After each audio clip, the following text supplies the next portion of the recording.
മുഖ്യമന്ത്രിക്ക് കസേരയല്ല ഒരു ബെഞ്ചിടേണ്ടി വരും. UDFന് ഗണേഷ് കുമാറിന്റെ പരിഹാസം. UDFിലെ മുഖ്യമന്ത്രി ചർച്ചയെ പരിഹസിച്ച് ഗതാഗത മന്ത്രി KB ഗണേഷ് കുമാർ. UDFിൽ മുഖ്യമന്ത്രി കസേരയല്ല ഒരു ബെഞ്ചിടേണ്ടി വരുമെന്നും മന്ത്രി ചർച്ചയും പ്രൈവറ്റ് സെക്രട്ടറി ചർച്ചയും തുടങ്ങിക്കഴിഞ്ഞെന്നും ഗണേഷ് കുമാർ പരിഹസിച്ചു. മുഖ്യമന്ത്രി കസേരയ്ക്ക് 5 മുതൽ 6 പേർ വരെ ഉണ്ട്. 3 പേർ രംഗത്തുണ്ട്. 1 മാസം പോയത് അറിഞ്ഞില്ല. ടെലിവിഷനിൽ നല്ല കണ്ടന്റ് കിട്ടുകയാണ് ചെയ്തത്. പത്തനാപുരത്ത് കഴിഞ്ഞ തവണത്തേക്കാൾ ഭൂരിപക്ഷത്തിൽ വിജയിക്കുമെന്നാണ് പ്രതീക്ഷ. പത്തനാപുരത്തെ ജനങ്ങൾ എന്നെ ചേർത്ത് നിർത്തും. സംസ്ഥാനത്ത് തുടർ ഭരണമുണ്ടാകും. നേരിയ ഭൂരിപക്ഷത്തിലാണെങ്കിലും അധികാരത്തിൽ വരും, ഗണേഷ് കുമാർ പറഞ്ഞു. കേരളത്തിന്റെ ചരിത്രത്തിൽ ജനങ്ങൾക്ക് ഏറ്റവും അധികം ഉപകാരം ചെയ്ത സർക്കാർ ഇടത് സർക്കാരാണെന്നും അവരെ ജനങ്ങൾ വീണ്ടും തെരഞ്ഞെടുക്കുമെന്നാണ് പ്രതീക്ഷയെന്നും അദ്ദേഹം വ്യക്തമാക്കി. ഞാൻ വടക്കൻ ജില്ലകളിലടക്കം പോയിരുന്നു. അവിടെയെല്ലാം LDFന് തന്നെയാണ് മുൻതൂക്കം. അഴിമതിയില്ലാത്ത സർക്കാർ. ഈ സർക്കാരിനെ ജനങ്ങൾ അംഗീകരിക്കും. മതേതര നിലപാടുകൾ സ്വീകരിക്കുകയും മതന്യൂനപക്ഷങ്ങൾക്ക് സംരക്ഷണം നൽകുകയും ചെയ്ത മുന്നണിയാണ് LDF. തമ്മിലടിയില്ലാതെ അനാവശ്യ വിവാദങ്ങൾ സൃഷ്ടിക്കാതെ മുന്നോട്ടു പോയ സർക്കാരാണിത്.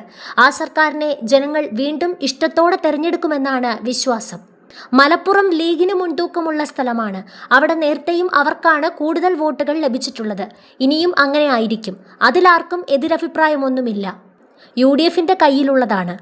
പത്തനാപുരത്തെ വികസനത്തെക്കുറിച്ചാണ് ഞങ്ങൾ ഇത്തവണ ചർച്ച ചെയ്തത്. UDF ചർച്ച ചെയ്തതാകട്ടെ മറ്റ് ചില വിഷയങ്ങളാണ്. അതിൻ്റെയൊക്കെ ഫലം എന്താണെന്നുള്ളത് നാളെ രാവിലെ അറിയാം. തമാശ കാണാൻ ആഗ്രഹിക്കുന്നവർക്കും മാധ്യമങ്ങൾക്കും UDF അധികാരത്തിൽ വന്നാൽ കൊള്ളാമെന്നുണ്ട്. അത് വേറൊന്നും കൊണ്ടല്ല. രാവിലെ എഴുന്നേറ്റാൽ ആരെങ്കിലും എന്തെങ്കിലുമൊക്കെ കോമാളിത്തരങ്ങൾ കാണിക്കും. മാധ്യമങ്ങൾക്ക് നല്ല കണ്ടന്റുകൾ കിട്ടും, മന്ത്രി പരിഹസിച്ചു. വിജയാഘോഷങ്ങൾക്കായി പത്തനാപുരത്തെ UDF സ്ഥാനാർത്ഥി ജ്യോതികുമാർ ചാമക്കാല പടക്കം വരെ വാങ്ങിച്ചു. LDFന്റെ വിജയാഘോഷം എങ്ങനെയാണ് എന്ന ചോദ്യത്തിന് ഞാൻ പടക്കമൊന്നും വാങ്ങിച്ചിട്ടില്ല. 5 തവണ ജയിച്ചപ്പോഴും പടക്കം വാങ്ങി വെച്ചിട്ടില്ല. ജനങ്ങളല്ലേ ഇതെല്ലാം തീരുമാനിക്കുന്നത്. നാളെ വോട്ടെണ്ണുമ്പോൾ അറിയാം കൃത്യമായിട്ട്. ഇങ്ങനെയായിരുന്നു ഗണേഷ് കുമാറിന്റെ മറുപടി. അതേസമയം LDF വീണ്ടും അധികാരത്തിൽ വരുമെന്ന് ആവർത്തിച്ച് CPM സംസ്ഥാന സെക്രട്ടറി MV ഗോവിന്ദൻ. നിയമസഭാ തെരഞ്ഞെടുപ്പിന്റെ വോട്ടെണ്ണലിന് മണിക്കൂറുകൾ മാത്രം ശേഷിക്കെയാണ് ഗോവിന്ദൻ ഇക്കാര്യം ഉറപ്പിച്ചു പറയുന്നത്. 60 മുതൽ 69 സീറ്റ് വരെ LDFന് കിട്ടുമെന്ന് എക്സിറ്റ് പോൾ ഫലം പറയുന്നുണ്ടെന്നും കേവല ഭൂരിപക്ഷത്തിന് പിന്നെ 2 സീറ്റല്ലേ വേണ്ടതുള്ളൂ എന്നും ഗോവിന്ദൻ ചോദിച്ചു.